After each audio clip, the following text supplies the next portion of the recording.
Ladies and gentlemen, boys and girls, children of all ages, welcome to Robert Sports Show. I'm your host, Robert. All right. NASCAR Cup Series, Yellawood, 500 from Talladega. 500.03 miles, 188 laps, 3 stages, 60, 60, and 68. This is the 105th all-time race at Talladega, the world's largest speedway, 2.66 miles.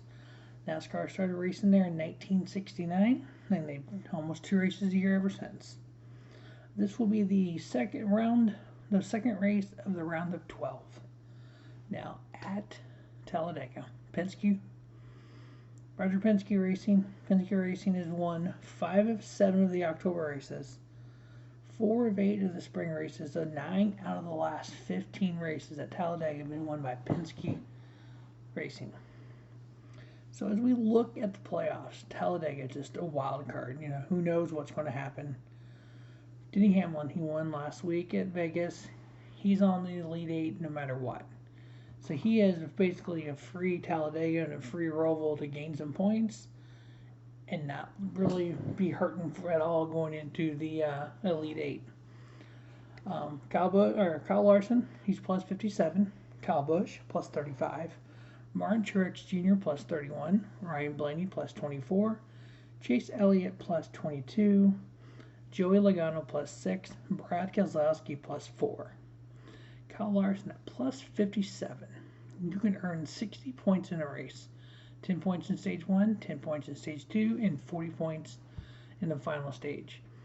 So, I mean, he's not quite a race plus. So, if he can have a 65-point lead leaving Talladega, he'll clinch a spot in the playoffs going into the Roval. Now below the cut line right now we have William Byron minus 4, Kevin Harvick minus 7, Alex Bowman minus 13, Christopher Bell minus 25. Now, if you follow our sports show at all, the first 4 that I had out for the Sweet 16 or for the initial playoffs were the first 4 out. So my prediction, when I very first predicted the playoffs, let me go back to that prediction.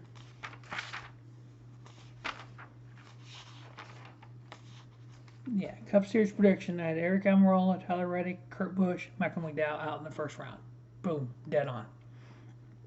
So I'm batting 100 right now.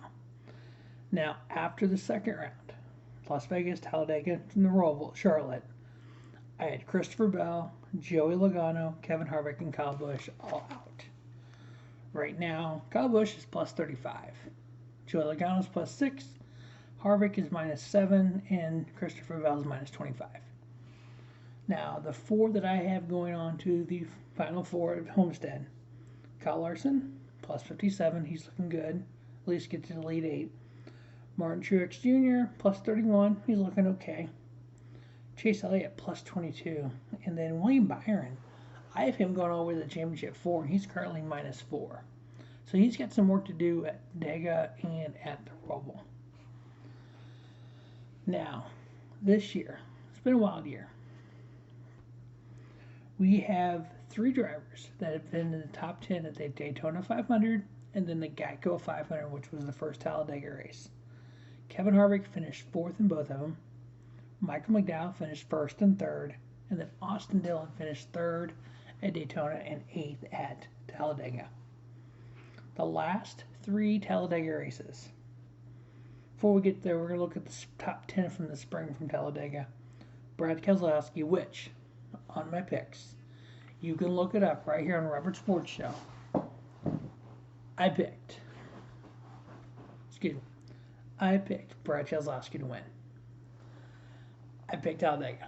I was blown away. It was my first right win of the year. William Byron was 2nd, Michael McDowell 3rd, Kevin Harvick 4th, Mike DiBenedetto 5th, Kaz Grala 6th. Now, like Kaz Grala, that is in the Colic Racing number 16. Tyler Reddick 7th, Austin Dillon, Ryan Blaney, and Cole Custer. In those last 3 races at Talladega, so this is the 2 races in 2020 and then the spring race of 2021. William Byron has averaged 5.6. Eric Jones, Tyler Reddick, Kevin Harvick have all averaged 11.3. Ryan Blaney has had one win, averaged 11.6. Denny Hamlin, one win, averaged at 12.3. Brad Keselowski, one win, averaged 12.6. Now, for the picks.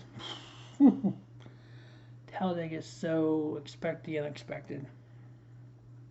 And over the years, we've had multiple first-time winners at Talladega. And then we've also had, same old, same old.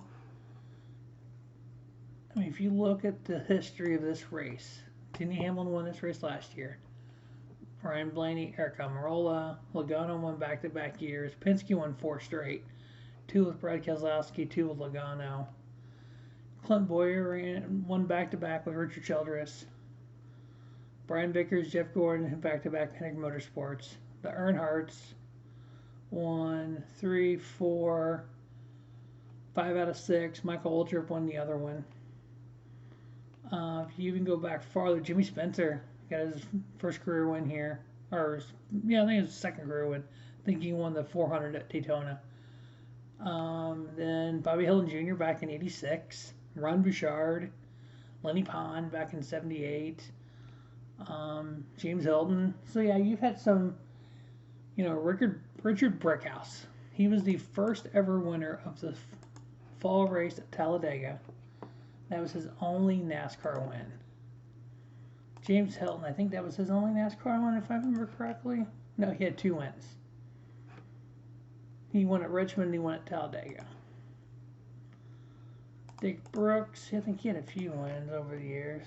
Nope, just one here at Talladega. So yeah, you got Lenny Pond, only career win. And no Bobby Hillin Jr., I'm pretty sure that was his only career win. Yep, that was his only career win in the Cup Series. Brian Vickers, was that his only career win too? Nope, he had 3 career wins. So yeah. So, get back to what we're talking about here. You can have first-time winners. You can have their only career win because it's Talladega. Look at Justin Haley at Daytona, the 400 at Daytona, rain shortened. This race has gone to overtime 3 of the last 5 years. I fully expect that to happen as well. Because this is the second race of the playoff round, this is going to be as wild as Bristol, I think. Because you got people that are, Cal Larson's not safe, but I mean, he's okay. Denny Hamlin's safe. He's got nothing to lose. He's going out for playoff points. You got a Christopher Bell, Alex Bowman who are below the cut. They're going to be taking chances. You're going to have the big one. It's going to take out 20 cars. Whew, craziness. All right, so when it comes to the picks, just like I did for the Chevrolet Silverado 250 NASCAR Camping World Truck Series race, just like I did for the NASCAR Xfinity race, the Sparks 300, I'm going to do it here for the Cup race as well. I'm picking a team. Truck Series, I guess in Truck Series I didn't really pick a team. In Xfinity Series I did pick Colic Racing, because all their 3 of their cars pretty stout at Talladega. Team Penske. Any of those 3 Penske cars can win. Kevin Harvick. He's got 2 4th place finishes on their restrictor plates. He's been able to keep his nose clean and stay out of trouble. He needs a win. Matt DiBenedetto to be the 100th career win for Wood Brothers and his first career win. He has no idea what he's doing next year at this point. There are some pretty good Xfinity teams hopefully available. There's nothing in the Cup Series that are available unless something crazy happens. Yeah, I mean, that is what it is in the landscape that we're in. 2022 with the new car is supposed to bring some new opportunities.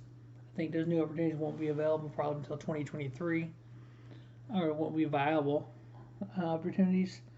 So I think he needs one shot here, get a win, get Wood Brothers 100th win. He's ran 5th in Talladega in the spring. He can run well in the restrictor plates or the big tracks. So I think it's going to be a fun, intriguing craziness of a race as we know what Talladega can be. So that's going to wrap up the Yellawood 500 preview. The picks are in. Team Penske, Kevin Harvick, and Matty D.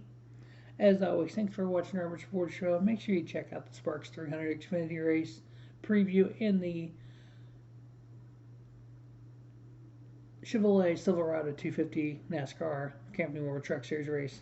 As always, thanks for watching our Robert Sports Show. And don't just have a great day. Have a spiffy day. Robert Sports Show, your YouTube leader in sports channel content.